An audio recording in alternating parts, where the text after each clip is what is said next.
Okay, we need to talk about quiet quitting and why it's a good thing. Now, there's kind of two versions of quiet quitting going around the internet right now. Version one is where employees do the bare minimum and really slack off at work.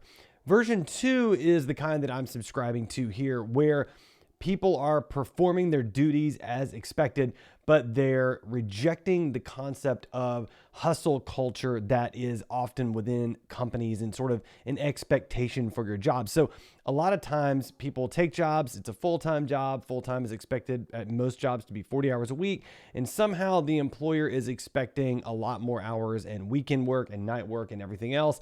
And that just doesn't work for people, especially post-pandemic. And so what's happening is people are quiet quitting. And so this article is pretty great from Fortune about what is quiet quitting, and Gen Z is ditching hustle culture to avoid burnout. And really, that's the point of quiet quitting, is to avoid hustle culture that is profoundly unhealthy and really unproductive for the worker and for the employer and the team. And so the idea that I'm subscribing to for quiet quitting is that you're still performing your duties, but you're no longer subscribing to hustle culture mentality that work has to be your life. And honestly, I kind of love that definition of quiet quitting, and it's healthy and it's important.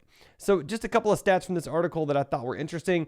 Gallup's recent State of the Global Workplace report for 2022 found that only 21% of employees are engaged at work, only 33% are actually thriving in their overall well-being, and 44% of employees reported they felt stress throughout their work day. It's really that first number that concerns me, 21%. Only 21% of employees are engaged at work. So what that means is there's a huge number of employees that are at work and are probably working more hours than the full time that they should be, and are really not engaged and therefore not productive and not getting the job done. And so the concept of quiet quitting, I think, really is going to increase productivity, because if you're going to stop overworking in your job, you're going to have to be better at providing value in your job in order to keep your job. So I think this is a phenomenon that's really going to ultimately be helpful for people, and it's going to be helpful for companies and employers and teams.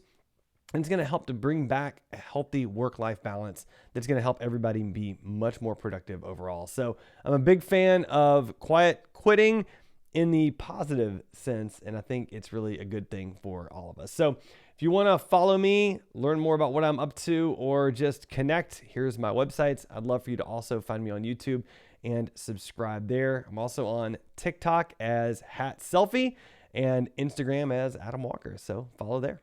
Thanks.